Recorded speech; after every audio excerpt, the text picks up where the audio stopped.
Waktu dokter membuka perut Nadia, mereka tak menemukan organ seperti manusia biasa, tapi puluhan sisik ular yang menggeliat hidup. Bagaimana bisa ini terjadi?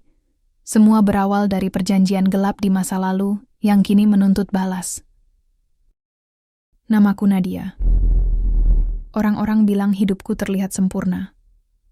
Punya pekerjaan tetap sebagai guru les privat di kota, rumah sendiri, dan wajah yang katanya manis. Tapi sejujurnya, aku selalu merasa ada yang aneh dalam hidupku, seperti sesuatu yang mengintai dari balik bayangan, siap menerkam kapan saja. Aku hidup sendirian di rumah tua peninggalan orang tuaku. Letaknya di pinggiran kota, agak jauh dari keramaian. Rumahnya besar, berlantai 2, dengan dinding putih yang catnya sudah mulai mengelupas. Kadang-kadang, saat malam tiba dan angin berhembus pelan, jendela tua itu mengeluarkan suara krit-krit yang bikin bulu kuduk meremang. Tapi bukan itu yang paling menggangguku. Yang lebih parah adalah mimpi. Setiap malam aku bermimpi tentang hutan gelap. Selalu hutan yang sama. Kabut tipis menyelimuti pohon-pohon raksasa yang menjulang tinggi. Suara dedaunan yang bergesekan seolah membisikkan sesuatu. Dan di tengah hutan itu, seekor ular besar menatapku. Matanya berwarna emas, lidahnya bercabang, dan yang paling aneh, dia bicara. Janji itu belum lunas, Nadia. Sudah waktunya kau membayar. Aku selalu terbangun dengan napas terengah-engah dan tubuh basah oleh keringat. Tapi pagi harinya, aku berusaha mengabaikannya, berpura-pura semuanya baik-baik saja. Itu cuma mimpi buruk, kan? Namun hari ini, aku merasa ada yang benar-benar berbeda. Saat aku bangun dan melangkah ke kamar mandi, aku memandang wajahku di cermin seperti biasa. Tapi kemudian aku melihat sesuatu di leherku, seperti sisik. Kecil, mengkilap, seperti kulit, ular. Aku berkedip, memandang lebih dekat. Tapi saat ku sentuh, itu menghilang, seolah tak pernah ada. Gila, aku stres ya? Gumamku sambil mencuci muka. Kupikir mungkin aku terlalu lelah. Jadwal les yang padat belakangan ini membuatku kurang tidur, tapi bagian dalam diriku, bagian yang sudah lama kubungkam, berbisik hal lain. Sesuatu yang berkaitan dengan masa lalu. Masa lalu yang sudah kukubur dalam-dalam. Hari itu aku mengajar seperti biasa di rumah salah satu muridku, Kevin, anak SMP, yang pintar tapi suka bolos. Miss, kenapa mata Miss kelihatan serem sih? Tanya Kevin tiba-tiba saat aku menjelaskan soal matematika. Aku mengerutkan kening. Serem gimana maksudnya? Kayak, tadi sempat merah terus kayak kuning gitu. Ular gitu deh, kayak di film. Aku tertawa kaku. Kamu nonton film horor? Terus sih, tapi dalam hati aku mulai cemas. Ini bukan pertama kalinya seseorang mengatakan hal aneh tentang diriku. Beberapa waktu lalu, tetanggaku bilang dia melihat aku bicara sendiri di malam hari di balkon. Padahal aku yakin, aku sedang tidur. Sepulang dari les, aku merasa lelah luar biasa. Badanku seperti ditarik ke tanah, tulang-tulangku berat, dan kepalaku berdenyut-denyut. Aku sempat berpikir untuk langsung tidur, tapi saat membuka pintu rumah, aku melihat sesuatu yang membuatku berhenti. Di teras rumah, ada kotak kayu kecil. Tak ada nama pengirim, tak ada catatan. Hanya kotak kayu dengan ukiran ular melingkar di bagian atasnya. Tanganku gemetar saat mengambilnya. Aroma kayu tua bercampur dupa menyengat hidungku. Aku bawa kotak itu ke dalam, meletakkannya di meja ruang tamu. Apa ini? Kunci kecil tergantung di samping kotak. Dengan ragu, aku membukanya. Di dalamnya, hanya ada satu benda. Sutas kalung dari kulit ular berwarna hitam pekat, dengan liontin kecil berbentuk sisik keemasan. Begitu aku menyentuhnya, dunia di sekelilingku berputar. Ruangan terasa goyah, seperti sedang gempa. Lantai di bawahku seakan menghilang. Dan suara itu, suara dari mimpi, kembali terdengar, tapi kali ini bukan dalam mimpi. Sudah waktunya, Nadia. Tubuhmu adalah wadah. Aku akan mengambil hakku. Aku jatuh terduduk. Kalung itu terlepas dari tanganku dan berguling ke lantai. Nafasku terengah. Jantungku berdetak begitu cepat sampai aku merasa akan pingsan. Aku tahu. Ini bukan kebetulan. Kalung itu. Mimpi itu. Sisik di kulitku. Dan suara itu. Semua kembali karena masa lalu yang belum selesai. Waktu aku masih remaja, adikku, Arga, pernah hampir meninggal karena kecelakaan. Kami tinggal di desa saat itu. Jauh dari rumah sakit besar. Tak ada yang bisa menyelamatkannya. Sampai aku membaca buku tua milik kakek. Kakekku dulu seorang tabib. Ia sering menyendiri, mengumpulkan buku-buku tua tentang ilmu hitam dan perjanjian gaib. Buku itu penuh dengan bahasa aneh dan gambar simbol makhluk melata. Dalam keputusasaan, aku membaca ritual pemanggilan makhluk penjaga nyawa. Ritual itu membutuhkan darah dan keinginan kuat. Malam itu, aku lakukan semuanya. Dan ular itu datang. Ia berkata, "Aku bisa menyelamatkan nyawa adikmu, tapi kau harus memberiku tempat tinggal dalam tubuhmu. Saat waktunya tiba, aku akan datang dan mengambil yang menjadi milikku." Tanpa pikir panjang, aku mengangguk. Aku tak peduli saat itu. Aku hanya ingin Arga hidup dan dia hidup. Sampai hari ini. Tapi aku lupa bahwa semua perjanjian punya harga. Saat malam tiba, aku tak bisa tidur. Aku hanya duduk di ranjang sambil memeluk lutut. Di luar, hujan turun pelan. Suara rintiknya seperti bisikan yang tak henti mengingatkanku. Sudah waktunya, sudah waktunya. Tiba-tiba, rasa nyeri menyerang perutku. Aku menggeliat kesakitan. Tanganku menekan perut yang seperti ditusuk-tusuk dari dalam. Seolah ada sesuatu yang bergerak, merayap, dan hidup. Aku berteriak sekencang mungkin, berharap ada yang mendengar. Tapi hanya suara hujan yang menjawab. Di antara rasa sakit dan ketakutan, aku tahu satu hal pasti. Janji itu belum lunas, dan waktunya sudah dekat. Aku tidak tidur semalaman. Setiap kali aku mencoba memejamkan mata, rasa sakit di perut kembali menyerang. Rasanya seperti ada duri tajam yang menusuk dari dalam, bergerak pelan, menggeliat, hidup. Tapi yang lebih menakutkan dari rasa sakit itu adalah bisikan. Tubuhmu adalah rumahku, Nadia. Aku hanya menempati yang telah kujanjikan. Bisikan itu tak datang dari luar. Ia berasal dari dalam kepalaku, tapi jelas bukan suaraku. Lebih dalam, lebih dingin. Seperti desisan ular yang dibungkus bahasa manusia. Pagi harinya, aku tetap memaksakan diri untuk mengajar. Aku harus berusaha tampak normal. Aku harus percaya bahwa semua ini hanya ilusi, efek dari kurang tidur, stres, atau mungkin gangguan psikis ringan. Aku sempat berpikir, apa aku harus ke psikolog? Tapi perasaan takut lebih besar daripada logika. Aku berangkat ke rumah muridku seperti biasa. Tapi di tengah jalan, aku merasa ada yang aneh di telapak tanganku. Kulitku tampak sedikit mengkilap, bukan seperti berkeringat, tapi seperti licin dan kasar dalam waktu yang sama. Saat aku perhatikan lebih dekat, aku bisa melihat garis-garis tipis, seperti sisik. Ya Tuhan, aku berbisik. Aku mencoba menggosoknya dengan tisu, berharap itu hanya debu atau efek cahaya. Tapi sisik itu tetap ada. Tidak banyak, hanya sedikit, di sekitar ibu jari dan telapak, tapi cukup untuk membuat jantungku berdegup kencang. Aku segera memakai jaket, menyembunyikan tangan dalam kantong. Aku tidak mau siapapun melihatnya. Sore harinya, setelah selesai mengajar, aku bertemu Rina, sahabatku sejak kuliah. Dia adalah satu-satunya orang yang masih sering menghubungiku, meskipun kami sama-sama sibuk. Aku bawa makanan dari warung. "Depan, kamu belum makan kan?" Katanya sambil menyerahkan kantong plastik, berisi nasi uduk dan ayam goreng. Aku memaksakan senyum. Kamu memang paling tahu isi kulkas rumahku. Kami duduk di ruang tamu. Rina mulai bercerita tentang pekerjaannya di kantor, bosnya yang bawel, dan rekan kerja yang tukang gosip. Biasanya aku tertawa mendengar ceritanya. Tapi hari ini, aku hanya mengangguk-angguk tanpa benar-benar menyimak. "Ada apa sih, Nat?" tanya Rina akhirnya.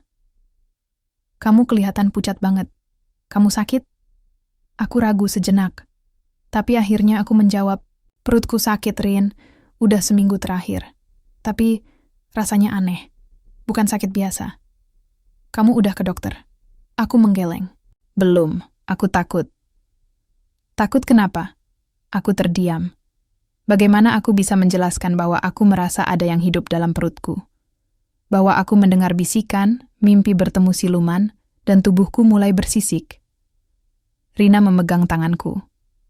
Ayo, kita periksa. Sekarang, aku antar. Rumah sakit itu kecil tapi cukup lengkap. Kami datang saat sore mulai berganti malam. Suasana agak sepi. Rina membantu mendaftar, dan aku dipanggil tak lama kemudian oleh dokter jaga. Namanya Dokter Surya.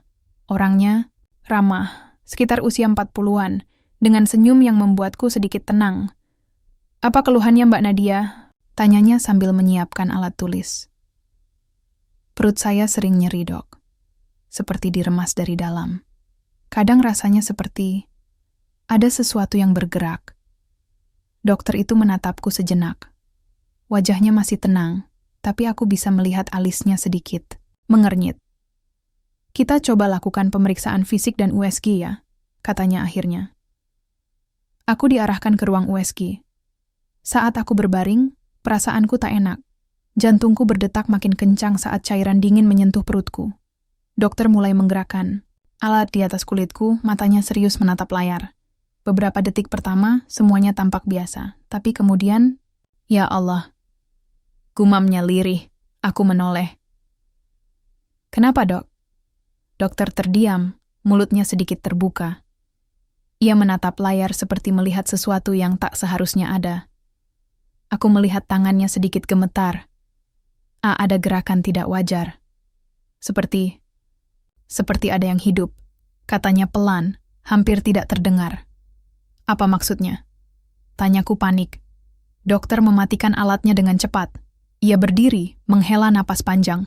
Mbak Nadia, saya sarankan untuk periksa lebih lanjut ke dokter spesialis. Ini di luar pemahaman saya. Dok, tolong bilang sejujurnya. Apa yang Bapak lihat? Dokter itu memandangku. Matanya penuh keraguan dan ketakutan. Saya tidak tahu bagaimana menjelaskannya. Tapi, yang saya lihat bukan organ manusia biasa. Ada bentuk seperti ekor melingkar. Seperti ular. Darahku seperti berhenti mengalir. Ruangan terasa dingin. Tanganku gemetar hebat. Ditolong jangan bercanda, Dok. Saya tidak bercanda. Saya mohon Mbak periksa ke spesialis. Saya akan kirimkan datanya. Tapi, tolong jaga diri, ya. Rina masuk ke ruangan setelah mendengar nada bicara kami meninggi. Saat melihat wajahku yang pucat dan tubuh dokter yang gugup, ia tahu ada sesuatu yang serius. Kami pulang dengan sunyi. Di mobil Rina tidak banyak bicara. Tapi aku bisa melihat dari sudut matanya bahwa dia ketakutan. Aku nggak tahu harus bilang apa, Nat, katanya akhirnya.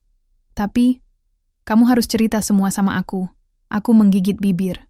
Hatiku ingin bicara, tapi otakku masih takut dianggap gila.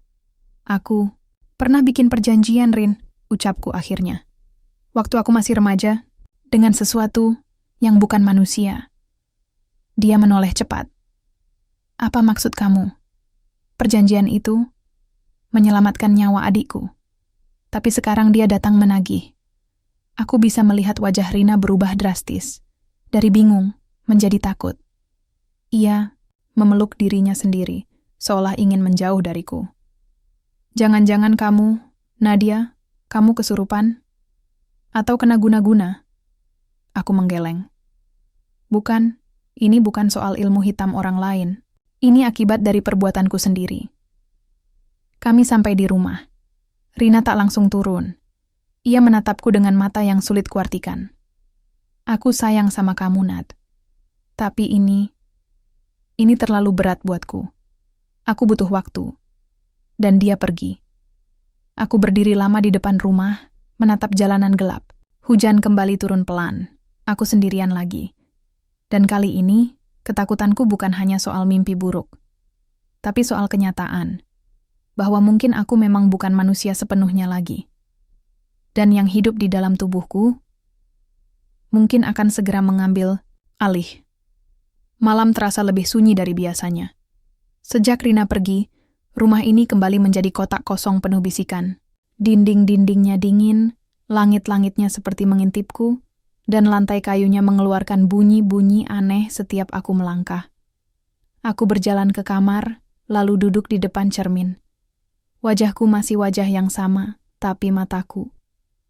Ada sesuatu yang berubah. Sorotnya tajam, terlalu tajam untuk ukuran manusia biasa.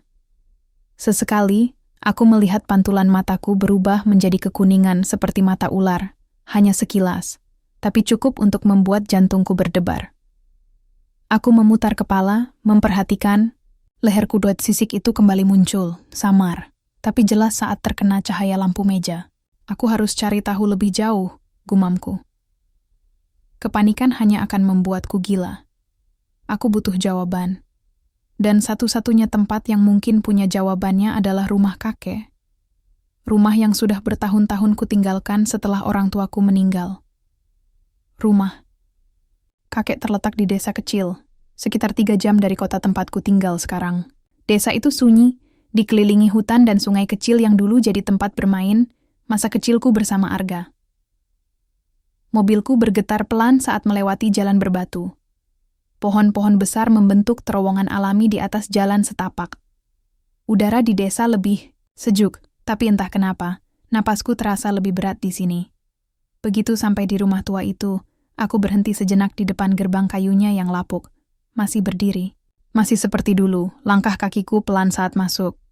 Rumput liar tumbuh di halaman, dan daun-daun kering berserakan di beranda. Kuncinya sudah tidak ada, tapi pintu depannya bisa dibuka dengan dorongan sedikit keras. Assalamualaikum. Tak ada jawaban, tentu saja. Bau apek langsung menyambut. Rumah ini kosong lebih dari 10 tahun, tapi beberapa barang masih ada. Rak buku, kursi rotan reyot, dan meja kayu di tengah ruangan. Aku menuju kamar kakek. Di sanalah dia dulu sering duduk berjam-jam, membaca buku-buku anehnya, dan di balik lemari kayu tua itu, aku masih ingat ada pintu kecil yang tersembunyi. Dengan tenaga penuh, aku mendorong lemari itu ke samping. Benar, masih ada. Pintu kayu kecil, kira-kira seukuran pintu loteng, tersembunyi di balik tembok. Gagangnya berkarat, tapi masih bisa diputar. Saat pintu terbuka, aroma tanah lembab dan dupa menyambut. Sebuah ruang kecil seperti gudang terbuka di bawahnya. Tangga kayu tua mengarah ke bawah tanah. Dengan senter ponsel sebagai penerang, aku turun perlahan. Setiap langkah menimbulkan derit dan debu beterbangan. Di bawah, ada meja bundar tua dan rak-rak yang dipenuhi buku-buku tua berbahasa asing. Kertas-kertasnya kuning kecoklatan, beberapa sudah robek. Tapi satu buku langsung menarik perhatianku. Kulitnya hitam pekat, dengan simbol berbentuk ular melingkar di sampul. Aku membukanya pelan. Tulisan di dalamnya menggunakan aksara kuno, tapi aku masih ingat sebagian dari hasil terjemahan kakek dulu. Di salah satu halaman, aku menemukan gambar yang membuat jantungku berhenti berdetak.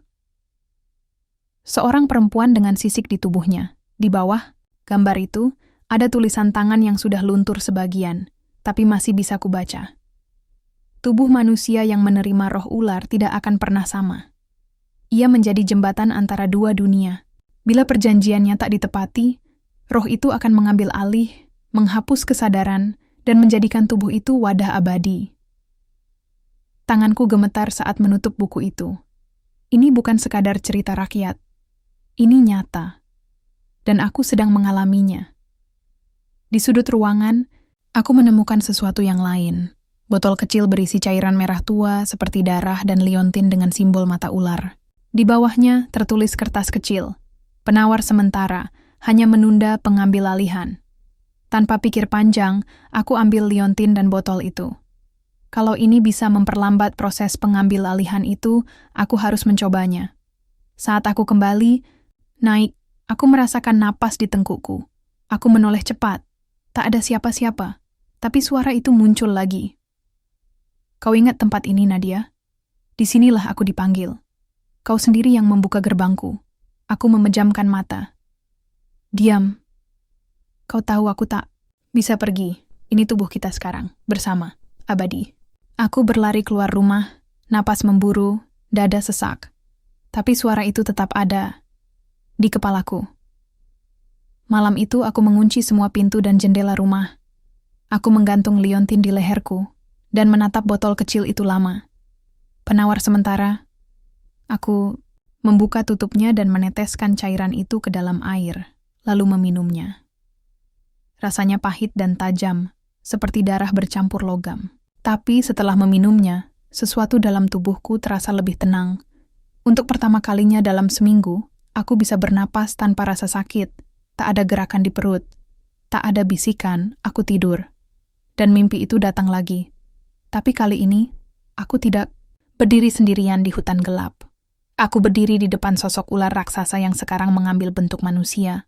Pria tinggi, berambut hitam panjang, dengan mata keemasan dan kulit yang mengilap seperti sisik. Kau tidak bisa lari dariku selamanya, Nadia, katanya.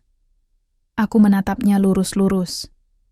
Aku tahu, tapi aku tidak akan membiarkanmu mengambil tubuhku. Dia tertawa kecil. Kau tidak bisa menghentikanku. Kau sudah terlalu dalam. Kau bukan manusia utuh lagi. Kau hibrida. Aku terbangun dengan keringat dingin. Tapi anehnya, kali ini, aku tidak merasa takut. Aku merasa marah. Aku tidak akan terus jadi korban. Aku harus mencari jalan keluar, entah bagaimana caranya. Dan untuk itu, aku harus menggali lebih dalam tentang makhluk ini. Tentang siluman ular yang pernah kupanggil. Tentang bagaimana menghentikannya. Sebelum dia benar-benar mengambil alih. Sejak malam aku meminum cairan dari botol kecil itu, semuanya memang jadi sedikit lebih tenang. Tidak ada lagi rasa sakit mendadak di perut. Tidak ada sisik yang muncul di tangan. Dan suara-suara yang biasanya menyusup dalam kepalaku, diam. Tapi, bukan berarti semuanya kembali normal. Aku tahu ini hanya sementara. Seperti seutas tali yang mengikat bom waktu. Dan aku sedang berpacu dengan detik. Pagi itu aku kembali bekerja seperti biasa. Meski tubuhku lelah dan pikiranku kacau, aku memaksakan diri untuk tampil biasa. Tidak ada yang tahu apa yang sedang terjadi padaku. Murid-muridku masih tertawa di depanku. Orang tua mereka masih menitipkan anak-anak dengan percaya. Padahal mereka tak tahu. Guru yang berdiri di depan anak mereka sudah bukan manusia sepenuhnya. Tapi hari itu, sesuatu terjadi. Saat aku sedang menuliskan soal di papan tulis, tiba-tiba seorang murid kecil, namanya Raka, berteriak, "Bu Nadia, di belakang ibu ada bayangan." Aku spontan menoleh. Tak ada apa-apa.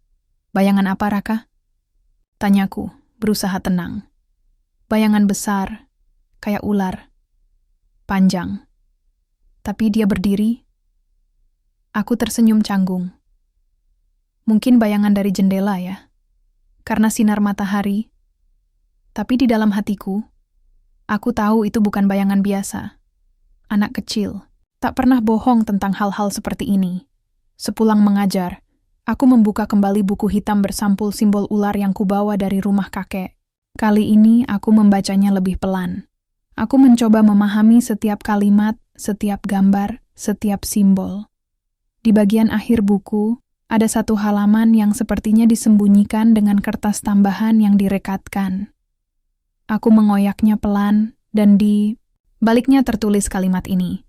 Jika roh ular terikat pada tubuh manusia melalui perjanjian, maka ada 3 tanda sebelum tubuhnya benar-benar diambil alih.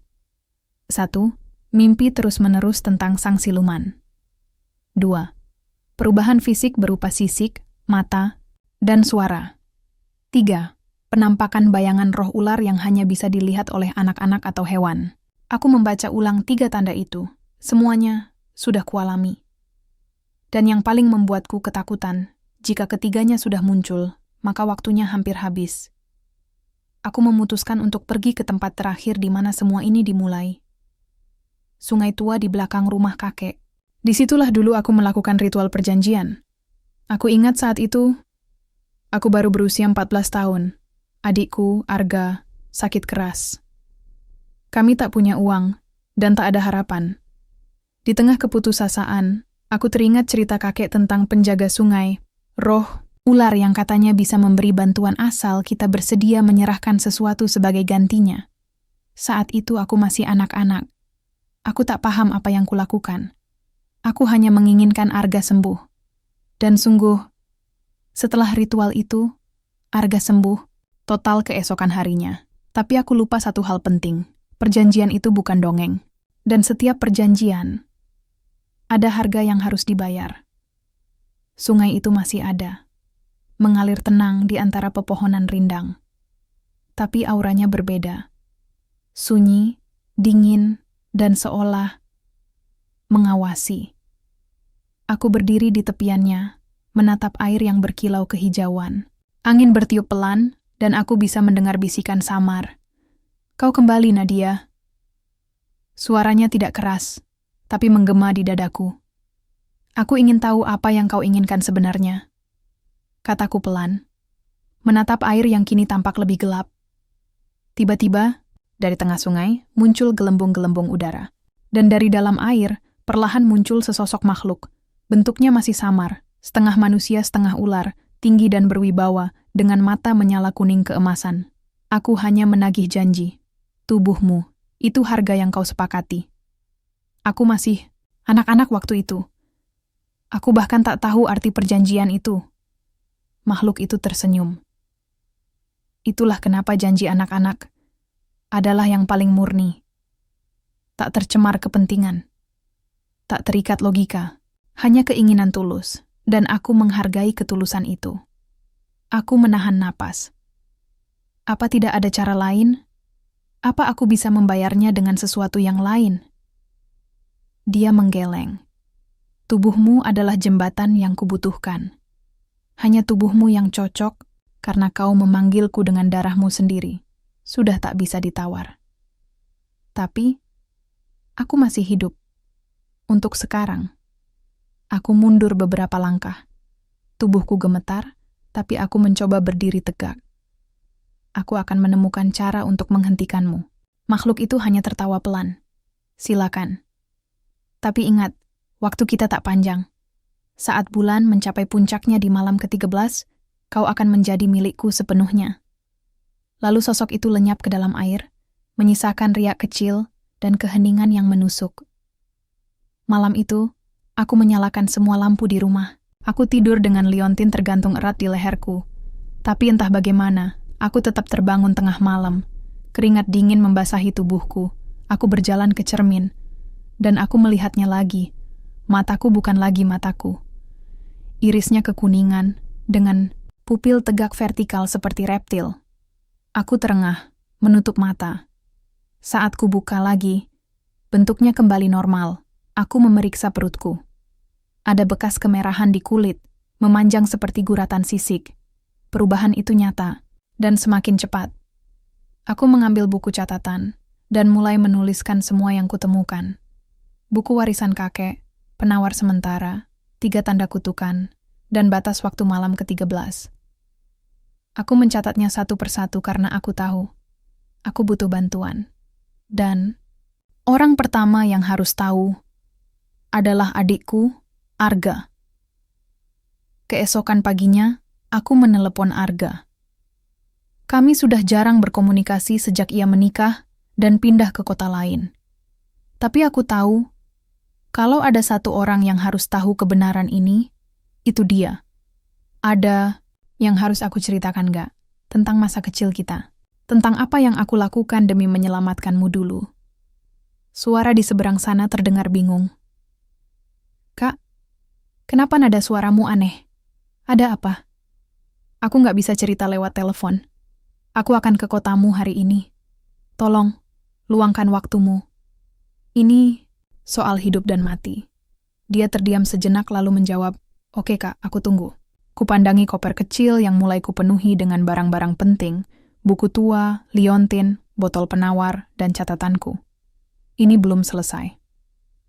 Dan kalau aku ingin selamat, aku harus kembali ke akar dari semua ini. keluargaku, darahku, dan masa. Lalu yang ingin kulupakan, tapi ternyata tak pernah benar-benar pergi. Aku duduk di kursi penumpang kereta, menatap kosong keluar jendela. Pepohonan, sawah, dan langit yang mendung berlarian di luar sana. Tapi pikiranku jauh melayang kepada Arga, kepada masa kecil kami, kepada perjanjian berdarah yang kubuat untuknya. Aku tak pernah menyesal menyelamatkan nyawa adikku. Yang kusesali hanyalah aku tak pernah benar-benar paham harga dari keputusan itu. Aku tiba di kota tempat Arga tinggal menjelang sore. Ia menjemputku di stasiun, dan saat kami berpelukan, air mataku hampir tumpah. Dia terlihat sehat, tampan, dengan senyum hangat yang dulu selalu menghiburku ketika kami masih kecil. Tapi ada garis khawatir di dahinya saat melihat wajahku. "Kakak, kelihatan pucat banget. Sakit?" tanyanya sambil membawakan tasku. Aku hanya menggeleng. "Enggak, cuman kurang tidur." Dia membawaku ke rumahnya. Sebuah rumah sederhana tapi nyaman. Istrinya, Rani, menyambutku dengan ramah, meski terlihat sedikit heran karena kedatanganku mendadak. "Kami lagi ada acara keluarga malam ini, Kak. Tapi Arga bisa temani kakak dulu," kata Rani sambil menyuguhkan teh. Aku mengangguk pelan. Sebenarnya aku lebih lega begitu. Aku butuh bicara empat mata dengan Arga. Aku tak tahu bagaimana menjelaskan semua ini kalau ada orang lain yang mendengarkan. Malam mulai turun. Rani pergi bersama anak mereka. Kini hanya aku dan Arga di ruang tamu. Aku mengeluarkan buku hitam itu dari tasku dan meletakkannya di meja. "Enggak, kamu masih ingat waktu kecil kamu sakit parah? Yang sampai berbulan-bulan dan dokter bilang harapanmu tipis?" Arga mengangguk. "Iya. Tapi tiba-tiba aku sembuh. Katamu, itu mukjizat." Aku tersenyum pahit. "Bukan mukjizat, Kak. Itu hasil perjanjian yang aku buat." Dia mengerutkan kening. "Perjanjian apa?" Aku mulai menjelaskan. Tentang legenda, siluman ular penjaga sungai. Tentang ritual yang kulakukan diam-diam. Tentang darahku yang kuteteskan ke air.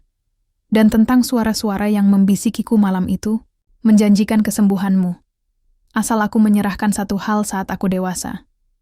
Tubuhku. Arga menatapku. Jelas tak percaya.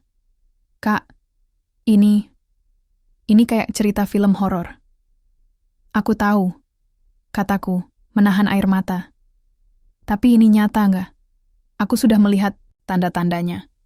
Bayangan ular, sisik di kulitku, suara bisikan, dan aku membuka sedikit bajuku, menunjukkan guratan merah di perutku yang mirip sisik. Arga mundur setengah langkah. Ya Tuhan, aku nggak gila. Dan waktuku nggak banyak. Malam ke-13, tubuhku akan diambil alih sepenuhnya. Dia terdiam lama, mencoba mencerna. "Jadi, kamu lakukan semua ini demi aku?" Aku mengangguk pelan. "Kamu satu-satunya keluarga yang aku punya waktu itu. Aku nggak tahan lihat kamu sekarat." Arga duduk kembali.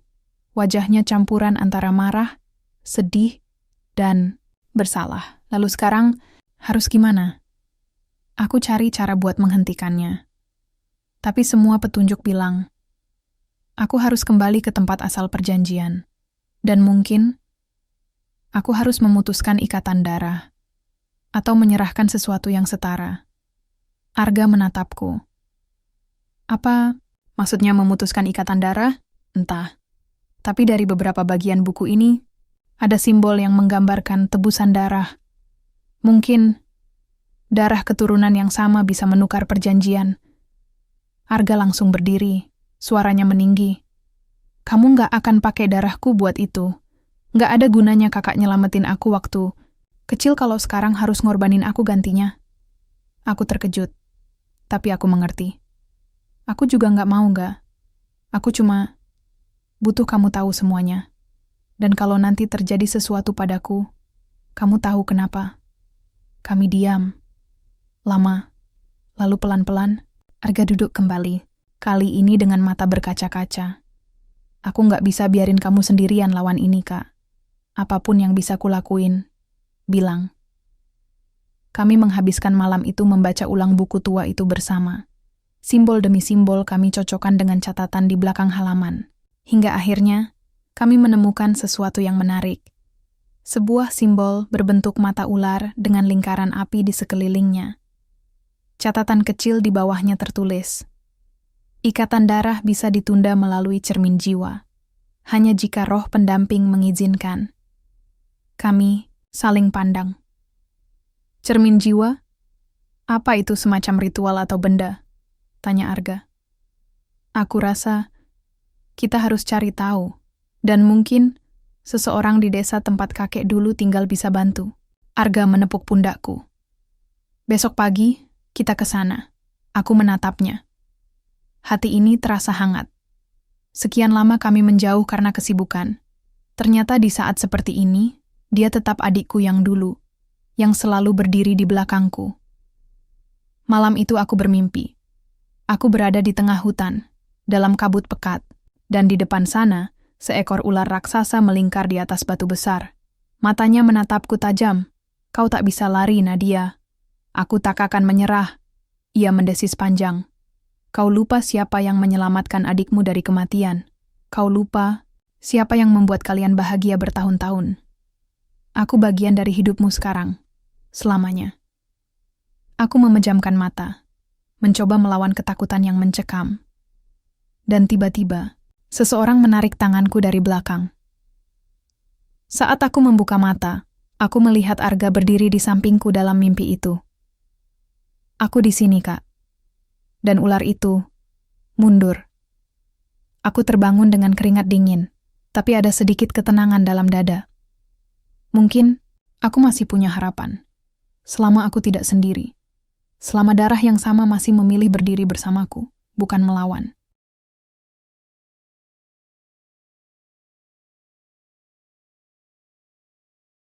Kami berangkat pagi-pagi sekali. Udara pagi yang dingin menyapu wajahku saat mobil Arga melaju meninggalkan kota.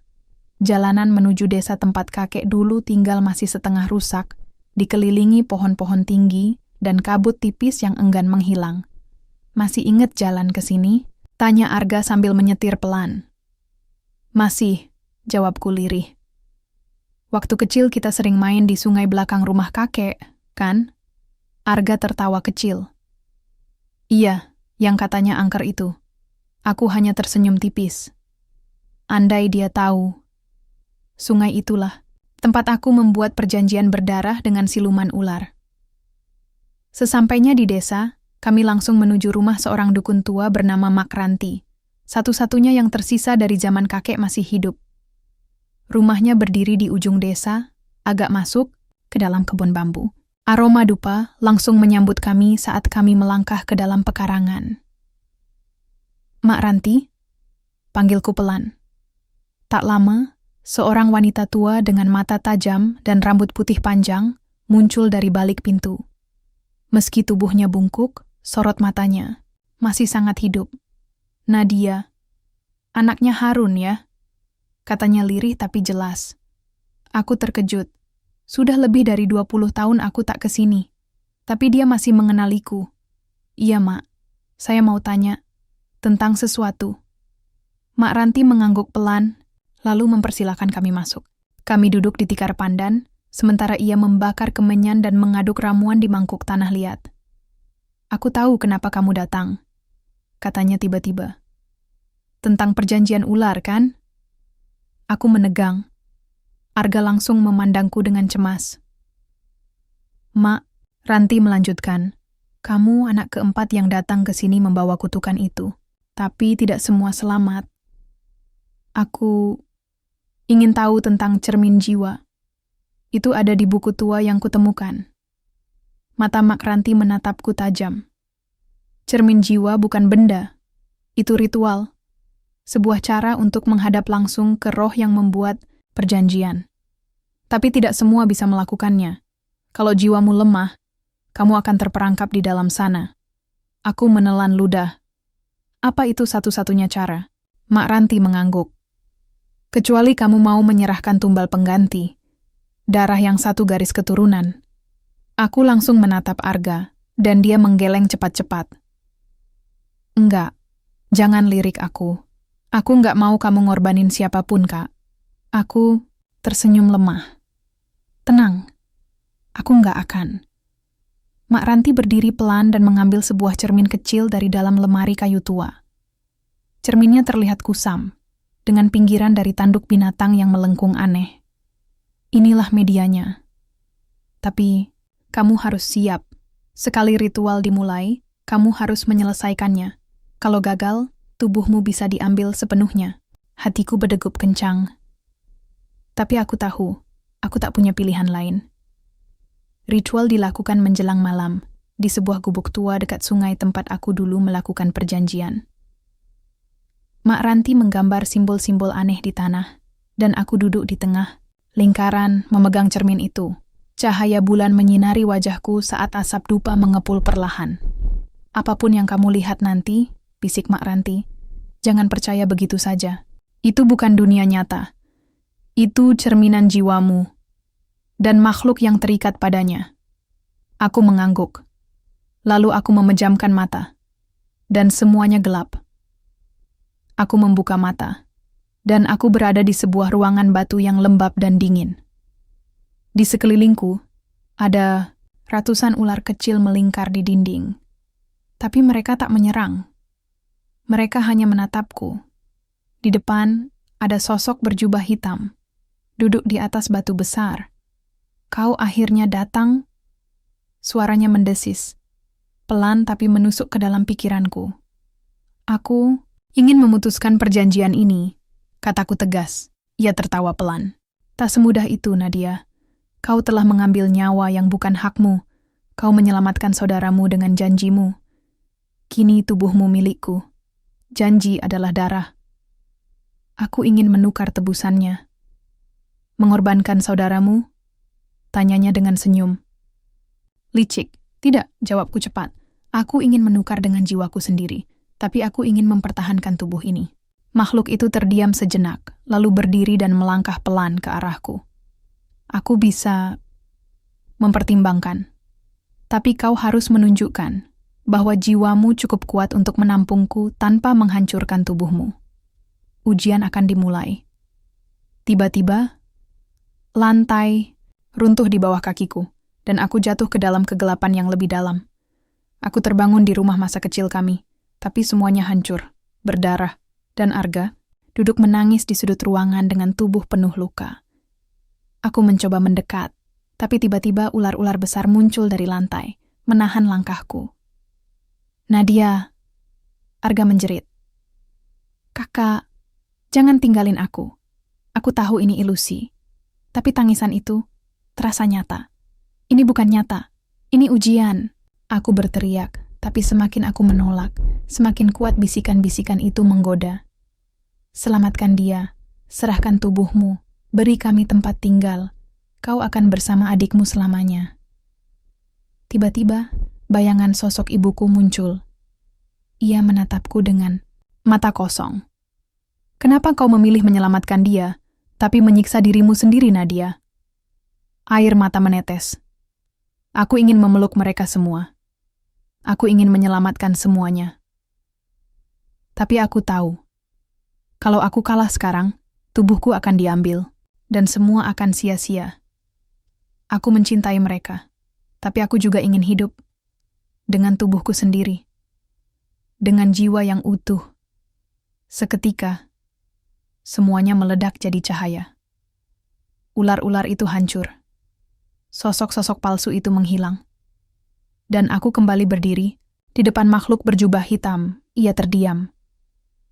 Kau berhasil, untuk sekarang. Lalu segel berbentuk sisik di perutku, mulai memudar perlahan. Aku terbangun dengan napas tersengal.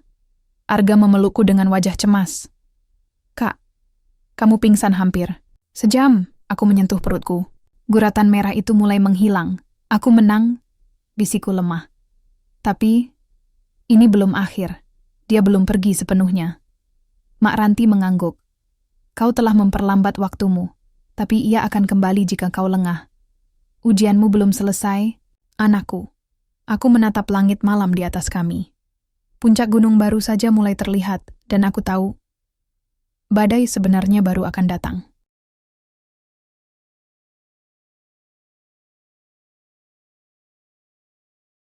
Kami berangkat pagi-pagi sekali.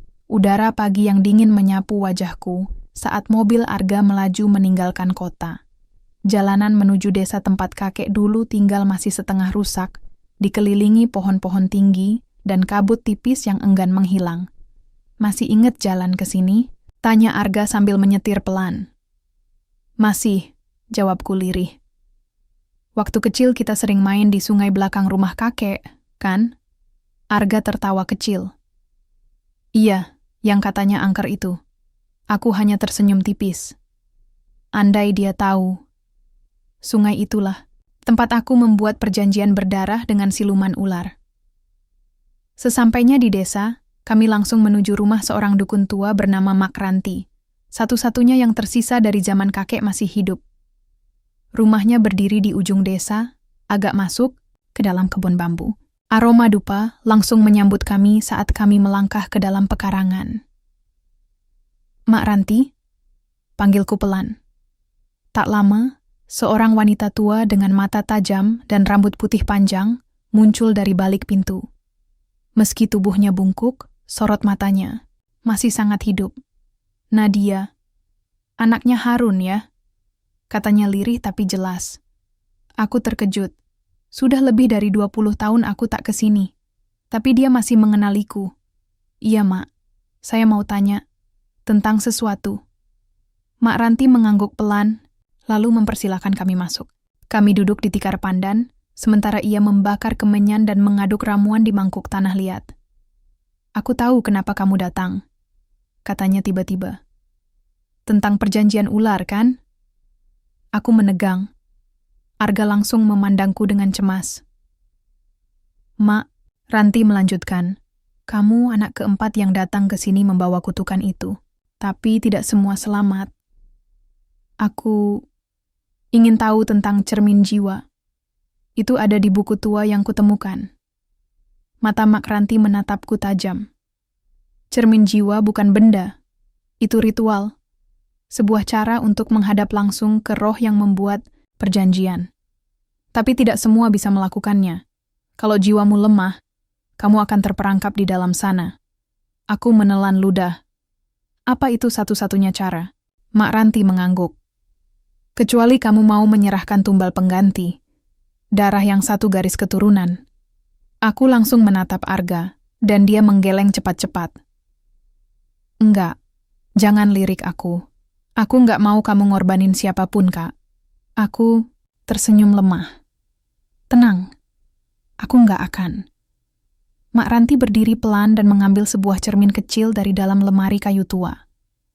Cerminnya terlihat kusam, dengan pinggiran dari tanduk binatang yang melengkung aneh.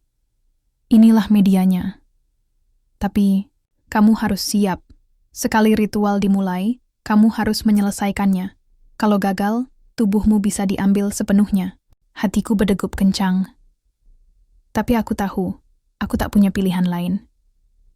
Ritual dilakukan menjelang malam, di sebuah gubuk tua dekat sungai tempat aku dulu melakukan perjanjian.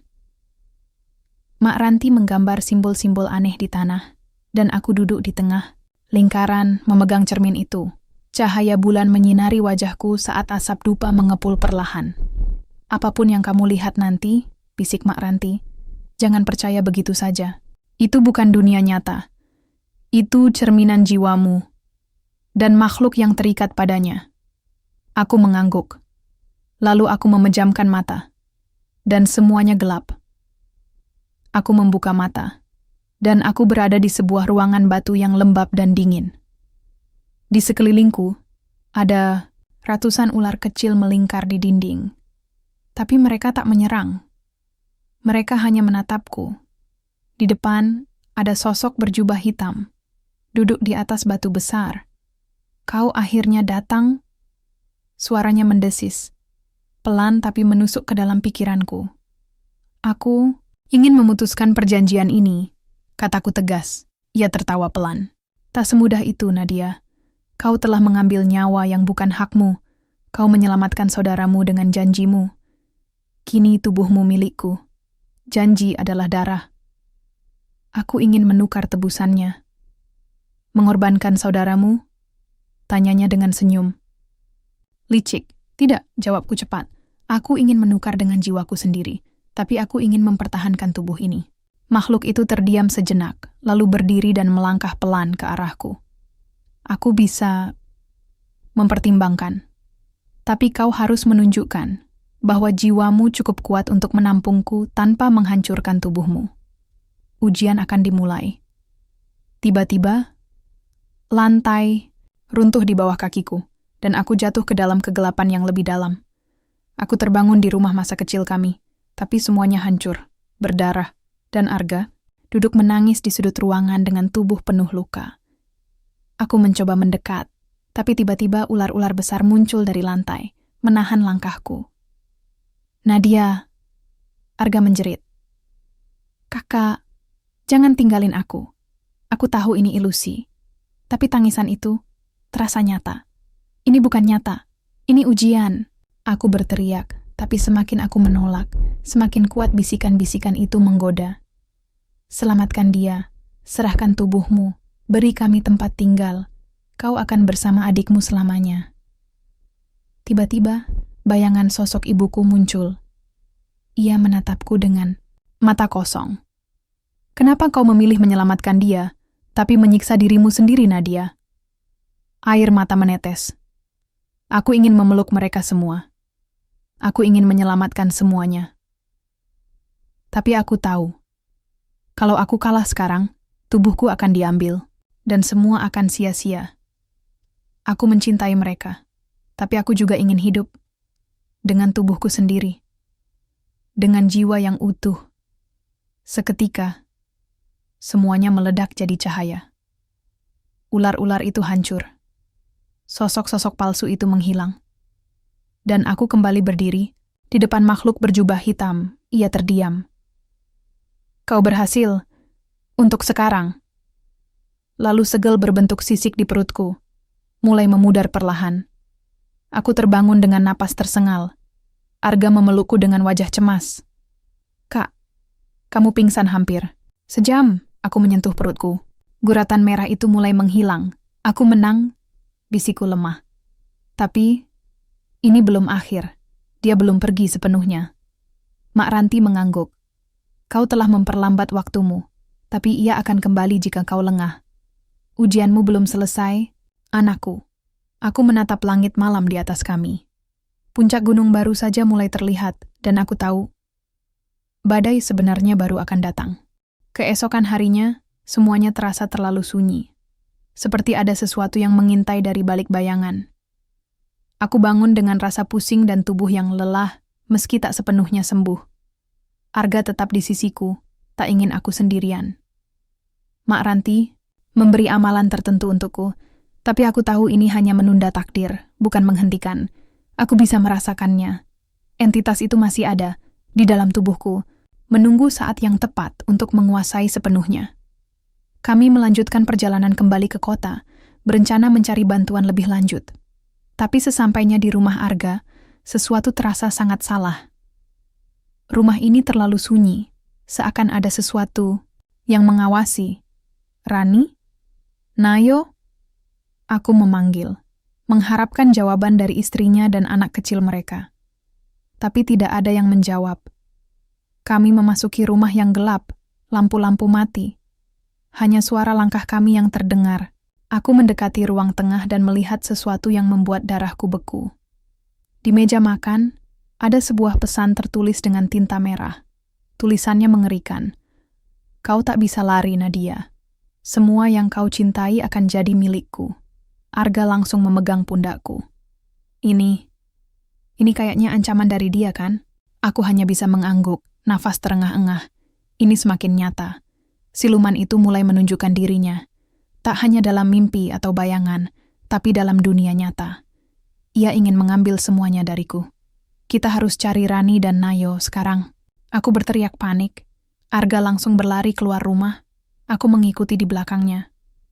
Tapi sesaat sebelum kami sampai ke depan rumah, aku merasakan sesuatu yang tidak bisa dijelaskan. Suhu udara berubah dingin. Angin menderu, dan di atas langit yang gelap, aku melihat siluet besar, seperti bayangan ular raksasa yang melayang di antara awan. Aku menatap Arga, yang tampak terkejut. Itu, apa? Tiba-tiba, terdengar teriakan dari dalam rumah. Teriakan Rani. Aku tidak berpikir panjang lagi. Aku langsung berlari ke dalam.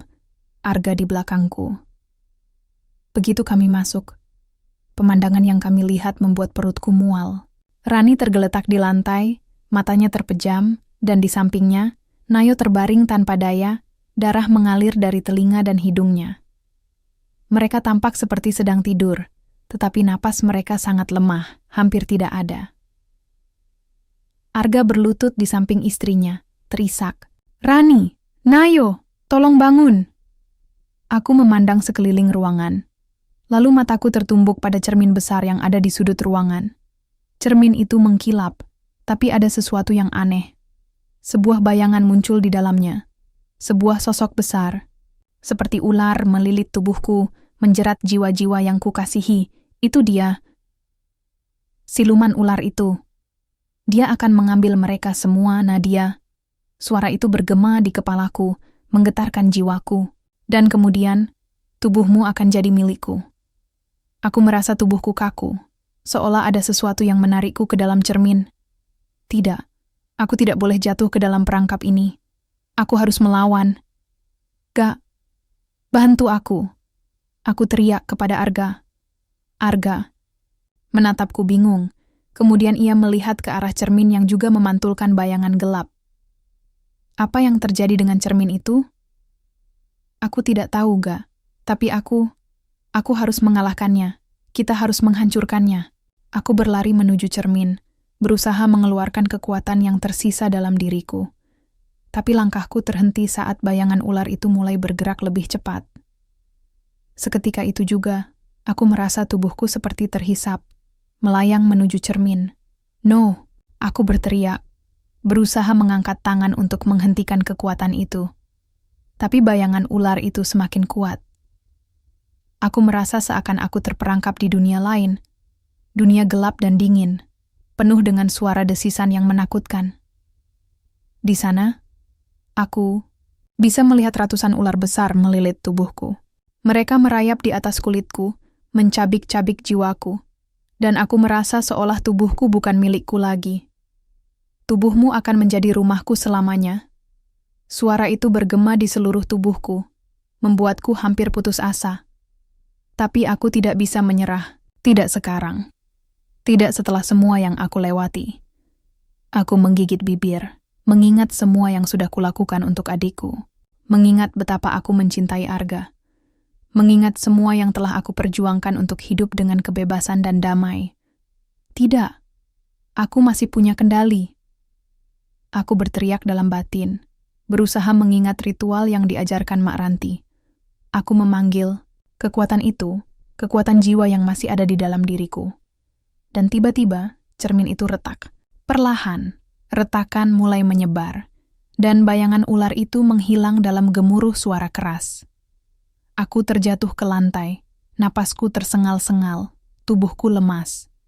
Tapi ketika aku membuka mata, aku melihat sosok Arga berlutut di sampingku. Wajahnya pucat dan penuh kecemasan. "Kakak, kamu baik-baik aja?" Aku mengangguk, meski tubuhku sangat lelah. Aku berhasil, Ga?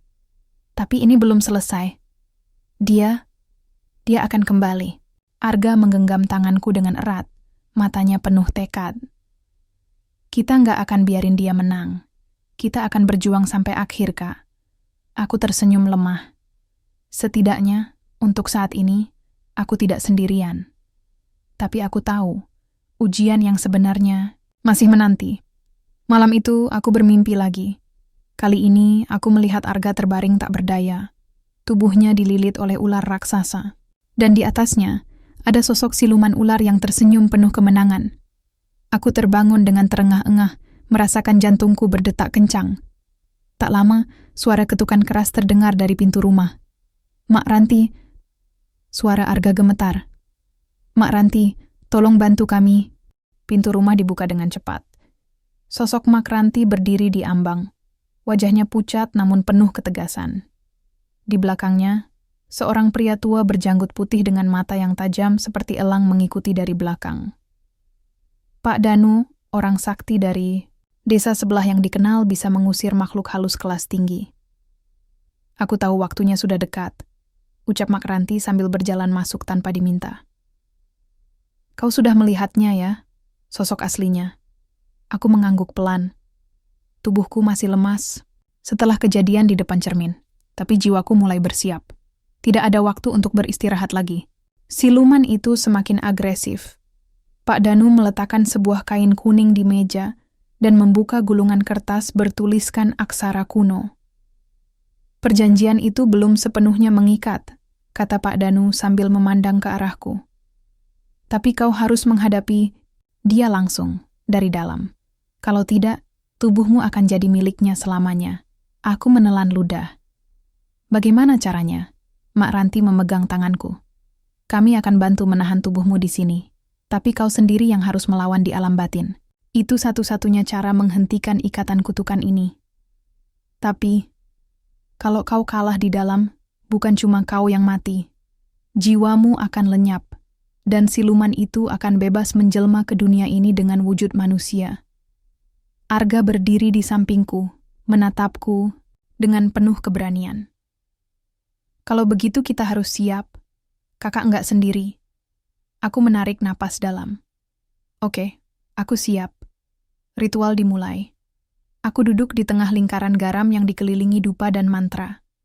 Suara Mak Ranti dan Pak Danu bergema dalam nada-nada kuno. Tubuhku perlahan menjadi ringan, seolah melayang. Pandanganku mengabur, dan dalam sekejap, aku berada di dunia yang berbeda. Gelap, dingin, dan penuh bisikan desisan. Di hadapanku muncul siluman ular itu, besar, hitam, dan bermata merah menyala. Tapi kali ini, ia berwujud setengah manusia. Wajahnya rupawan namun menyeramkan. Lidahnya menjulur, suaranya dalam dan menggema. Akhirnya kau datang, Nadia. Gadis kecil yang pernah memohon padaku demi nyawa adiknya. Kau pikir tak akan kubalas? Aku menatapnya tajam. Aku memang memohon, tapi kau menipuku. Aku tidak tahu harga yang harus kubayar sebesar ini. Kau membuat perjanjian, dan semua perjanjian harus dibayar. Tapi aku juga manusia. Aku berhak memilih, dan sekarang aku memilih untuk melawanmu. Dia tertawa panjang, tubuhnya melingkar seperti ular siap menerkam. Kau tak akan menang. Aku ada di dalam tubuhmu. Aku adalah kau. Aku berteriak, dan seketika tubuhku berubah. Aku tak lagi lemah.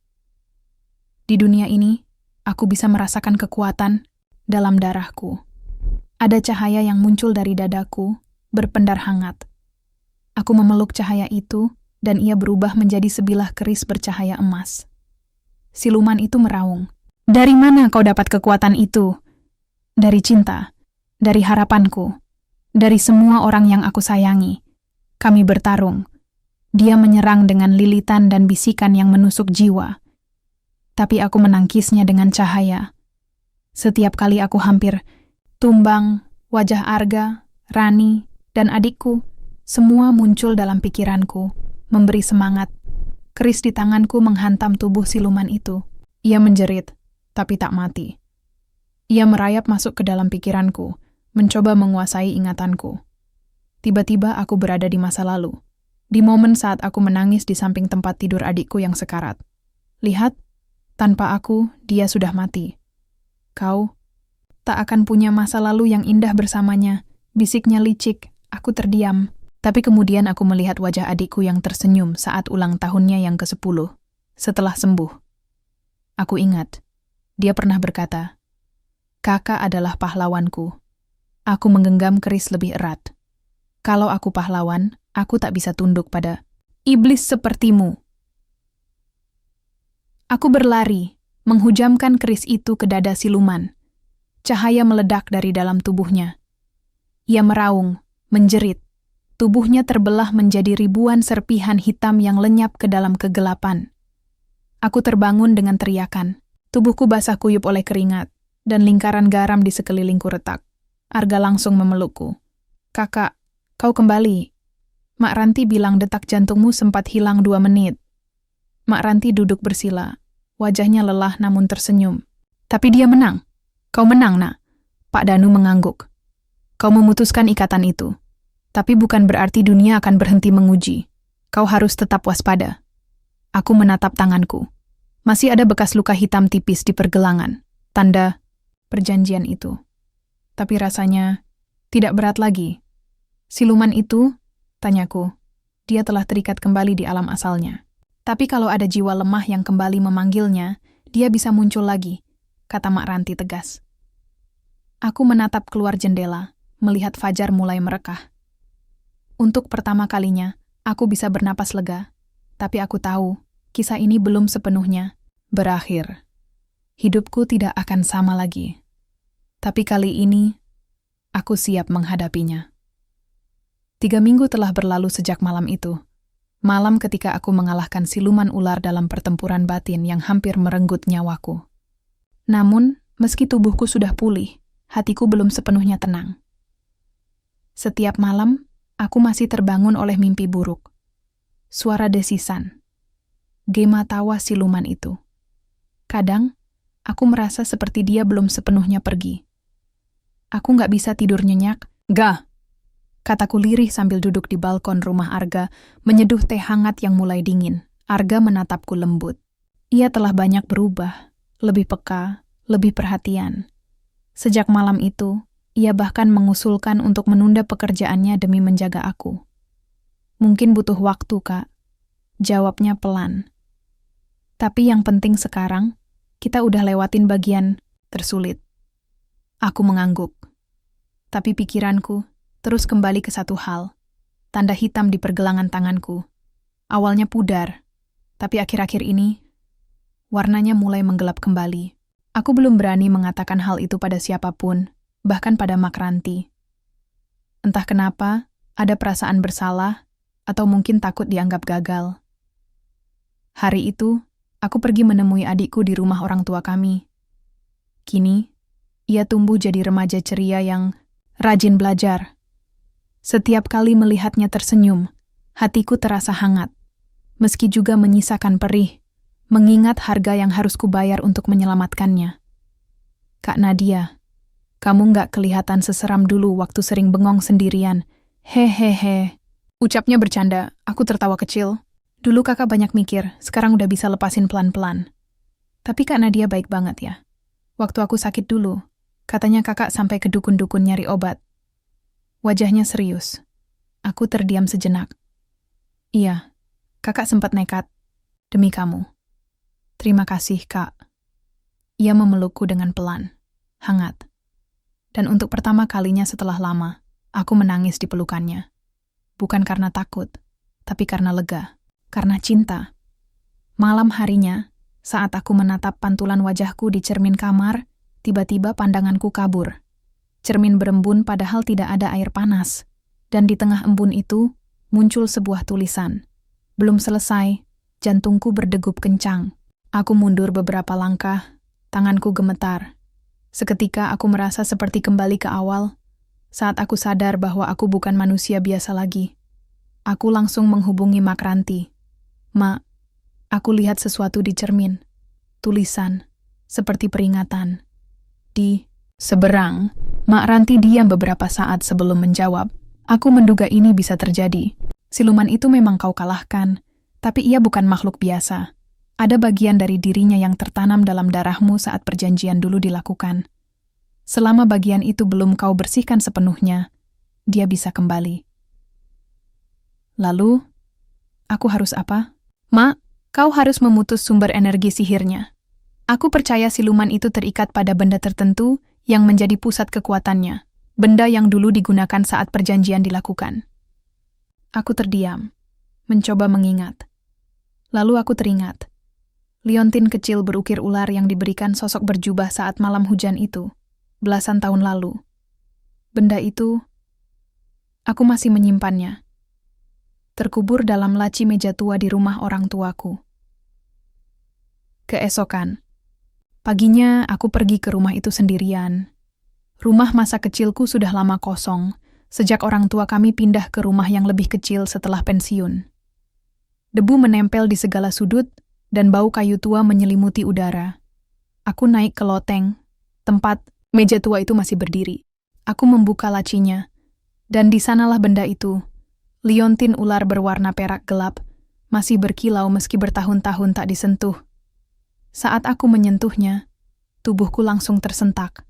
Mataku melihat kilas balik saat aku menandatangani perjanjian. Itu saat siluman pertama kali menyalurkan kekuatannya melalui liontin ini. Liontin ini bukan sekadar benda. Ini adalah kunci. Aku langsung menelepon Arga dan Mak Ranti. Aku menemukannya. Liontinnya. Aku rasa ini sumber kekuatannya. Mak Ranti segera menyuruhku membawanya ke tempat ritual. Jangan biarkan dia terlalu lama bersentuhan dengan kulitmu. Dia bisa kembali lewat itu. Dengan tangan gemetar, aku membungkus liontin itu dengan kain putih dan membawanya ke rumah Arga. Malamnya, kami kembali membuat lingkaran pelindung. Kali ini, bukan untuk mengusir, tapi untuk memusnahkan. Mak Ranti dan Pak Danu hadir kembali, membawa mantra pemutus. Tapi sebelum mereka mulai, aku menatap liontin itu. Dalam hati, aku tahu, memusnahkannya akan menutup semua yang berkaitan dengannya. Termasuk kemungkinan bahwa aku bisa memahami kekuatan itu lebih dalam. Tapi aku juga tahu, kalau aku biarkan, banyak jiwa bisa hancur. Aku siap, kataku pelan. Ritual dimulai. Liontin itu diletakkan di tengah lingkaran. Ketika api mulai menyala di sekelilingnya, liontin itu mulai bergetar. Suara desisan terdengar, kali ini jauh lebih kuat. Tapi aku tidak takut. Aku sudah melewati semua ini. Saat api membakar liontin, itu sepenuhnya, cahaya hitam meledak, lalu hilang seperti asap yang diserap tanah. Tenang, hening, tanda di pergelangan tanganku menghilang. Malam itu, aku tidur untuk pertama kalinya tanpa mimpi buruk. Tak ada suara, tak ada bayangan, hanya aku dan ketenangan. Sudah 2 bulan sejak liontin itu dimusnahkan. 2 bulan yang seharusnya membawa ketenangan. Dan memang, sebagian besar hidupku terasa lebih damai sekarang. Tak ada lagi mimpi buruk. Tak ada lagi desisan ular di telingaku saat malam. Tak ada lagi luka hitam di pergelangan tangan. Aku kembali bekerja. Perlahan-lahan membangun hidup yang dulu sempat hancur. Orang-orang yang dulu menjauh karena sikapku yang aneh mulai datang kembali. Tapi aku tahu, aku tak lagi sama. Bukan karena trauma, tapi karena aku telah melihat sisi dunia yang orang biasa tak pernah tahu ada. Pagi itu, aku duduk di teras rumah sambil menyeruput teh. Matahari baru saja naik, sinarnya hangat membelai kulitku. Arga duduk di sampingku, memainkan handphonenya sambil menguap kecil. "Kak, sekarang benar-benar nggak ada firasat aneh lagi?" tanyanya sambil melirikku.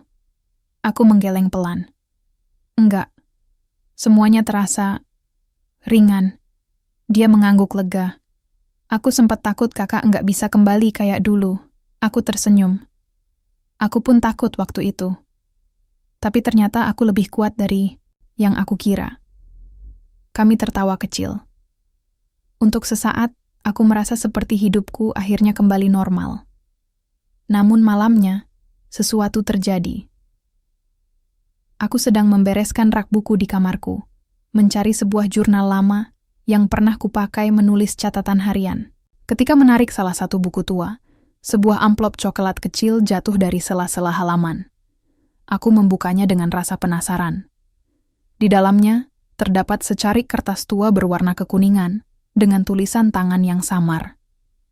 "Mereka akan datang saat kau sudah membuka jalan. Ular hanya penjaga gerbang. Dunia ini lebih luas dari yang kau kira." Jantungku berdetak cepat. Tulisan itu bukan tulisanku, tapi aku tahu siapa yang menulisnya. Itu tulisan pria berjubah yang muncul saat aku masih kecil, sosok yang memberikanku liontin. Tapi bagaimana bisa surat ini muncul sekarang? Aku segera menelepon Mak Ranti. Setelah mendengarkan penjelasanku, dia diam beberapa saat sebelum akhirnya berkata, "Nadia, mungkin memang takdirmu bukan cuma memutus kutukan, tapi untuk menjadi penjaga gerbang itu. Apa maksudnya, Mak? Kau sudah membuka mata batinmu. Sekarang dunia gaib mengenalmu. Itu berarti mereka akan datang padamu, entah sebagai musuh atau sebagai orang yang meminta tolong. Aku memandangi surat itu lagi. Kata-katanya berputar-putar di kepalaku. Ular hanya penjaga gerbang. Jika benar seperti kata Mak Ranti, maka siluman itu hanya awal. Ada dunia yang lebih besar, lebih gelap, yang kini menatap ke arahku. Malam itu, aku duduk di depan cermin, bukan untuk mencari pertanda, tapi untuk menatap diriku sendiri. Perempuan yang dulu lemah, penuh rasa bersalah, dan hampir menyerah. Sekarang, di mataku sendiri, aku melihat kekuatan, tapi juga tanggung jawab. Aku membuka lembaran jurnal baruku. Menulis, namaku Nadia. Aku pernah membuat perjanjian dengan siluman ular. Kini, perjanjiannya sudah berakhir. Tapi takdirku baru saja dimulai. Dan jika dunia ini memang menyimpan rahasia yang lebih besar, aku akan menghadapinya. Bukan sebagai korban, tapi sebagai penjaga. Aku menutup jurnal itu, lalu menatap langit, malam dari jendela. Di balik awan tipis, bulan bersinar penuh, cahaya putih yang tenang, tapi menyimpan kekuatan. Dan saat itu juga, aku tahu, ini bukan akhir, ini adalah permulaan.